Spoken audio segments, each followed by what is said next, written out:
Okay, good evening. So, to explain Ethereum for you. Okay, so this is Ethereum. Let me delete my drawings. So, when you zoom out, was it zoom in? Hmm. When you zoom out, I don't know if this is correct, if it is zoom in or zoom out, but let me just use the zoom out. You'll see that Ethereum has been on a bullish trend. Okay, so marking now the bullish trend from my higher time frame, we have this high, we have this low, we have this high, and we have this low. Okay, this is a bullish trend. Now I know that what you might be looking at or wondering is all of this that happened right here. Now this stuff that happened right here is price tracing backwards to fill up inefficiency. Alright, so if you have to say this thing that Ethereum is bearish, you would have it is supposed to go lower to break this low, then we say it is bearish. Alright, but in this case it is still maintaining a bullish trend. Now let's just say that price reacted from a certain area of supply right here. That was the reason why it sold off this way. But has it sold off, since there is no structural break formed for it to, like, there is no bullish trend that was formed for it to break, then it is just price tracing downwards to give us a swing low. Alright, so we are now having this high, this low. Alright, so now since we now see this swing point, then the expectation is to see Ethereum trade higher to break this high, giving us a new higher high, and then taking out this external high, because that is the range in which this structure is inside. All right, so we are dealing inside this range high and inside this range low. All right, so let's change that color to black, change the thickness to 2, change the color to black, change the thickness to 2. All right, that is the range, the external range that we are, and this was an internal range formed. All right, so we have the high, we have the low, we are expecting it to go higher, give us a new high, and be drawn to that all-time high of $4,868 on a .00. That is a psychological level. All right, so if you take a Fibonacci also, mark this high and this low, you can actually see what it did. Trade out of the 50%, tap premium price, right? After tapping premium price, we have a reaction from there to give us a swing low at a discount. There we're now having it continue going higher. If these were expected to go bearish, price would have trade like bullish, right? Give us this high, then there should be a violation, and then the sell will occur. But in this case, nothing like that happened, and the recent low, the recent internal structure was formed was this high, and then also this low. All right, so that is the internal structure that was formed for price to continue going higher and be drawn to this high. Now also, if you look from this area, this is the area where this is the only area where we're having sell side inefficiency. Okay, so when Ethereum gave us this high, it traded lower to balance the buy side inefficiency that was formed to create a structural break right here.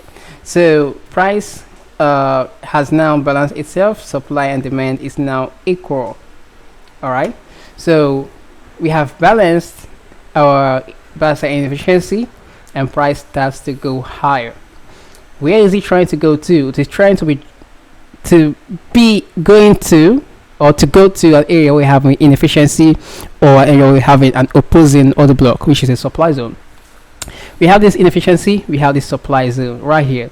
Now the reason why this is valid is because we didn't actually have it shifted trend, right? I know what you're thinking. You're thinking that this order block was violated because price did react from the order block, but this order block was not an origin of a structural shift. The original structural break or shift is this discounted price right here, not this one. So this one is an inducement. You can actually see also the candles are relative. Alright, so that is an inducement. You can actually see this is the recent high that was broken, alright, to go bullish, and not this one. This is not the cause of the reason. Wow, what did I just say? This is not the cause of what break this high. The area that broke the high is resting right here. So this is an inducement. So we're having liquidity above an area of demand. So as a smart money person, you are expecting to be below that area of liquidity, because that area of liquidity is your sell side. Sorry, is your stop loss, which is your sell side liquidity pool. Alright, so there are sellers resting right here, which is the stop loss. So what the algorithm we have to do is to go and buy those orders.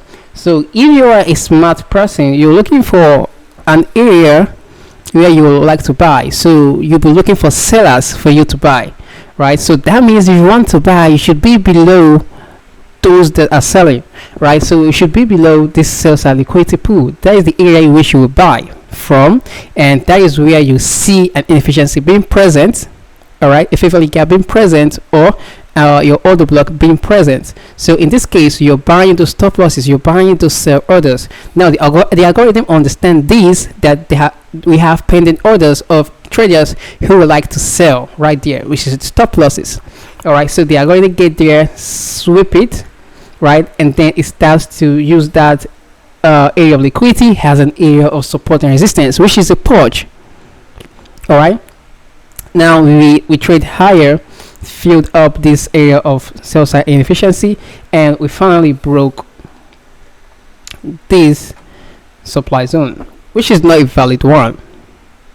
All right, due to the fact that this is a low that broke a high, give us a new high, and we're expecting to pull back to the origin, then go bullish. All right, so this area where we have in sell side inefficiency has been filled up, right? Even tapped the 50%, then violated it. So what did the algorithm do? The algorithm led behind buy side inefficiency also. So the inefficiency violated and opposing inefficiency. All right, violating it, then retraces backwards into this sell side inefficiency and also the buy side inefficiency, which is what, an inversion fair value gap. That is the recent thing that's been trending around YouTube and social media, right? So that is an inversion fair value gap. In other words, seeing the structure, the internal structure that was formed inside this external range highs and low. We have this high, low, high, low. Now the purpose is that we had a breaker structure, right? So we are expecting retracement to discounts, which is 78% level, 61.8 level, and the equilibrium 50%. Look at Fibonacci, we tap 79, right? Let's see. No, we did not tap 79, but that could possibly be 78 Fibonacci level. And the interesting part is that the body, you can see how the body of the, sorry, there's a mistake. Right, so you can actually see how the body of these candles, we are expecting 61.8 Fibonacci level. All right, so we are expecting a new high to be formed by violating this high, and then will be drawn to that all-time high. If you go to your 3 months time frame, it is very clean and clear, explained just like I explained on the monthly time frame. You can actually see price tap into the sell side inefficiency or fair value gap that was formed, tried to sell but did not break its structure and did not go lower. So we finally trade higher, breaking structure, violating the sell side inefficiency, right? Then the next thing it did was it trade backwards into buy side inefficiency, and we'll be expecting this to go higher.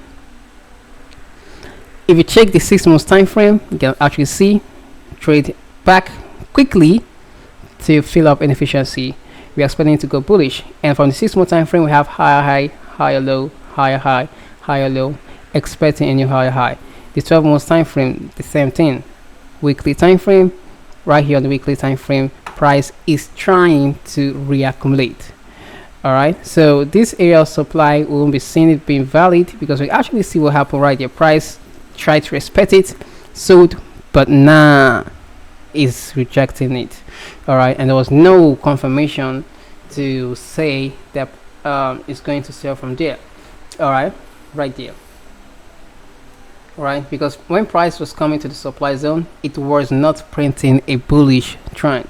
All right, it was not coming to your supply zone with a higher high and higher low, so that when price taps the supply zone, it should change the trend from bullish to bearish, and then it goes bearish, right? But it did not do anything like that.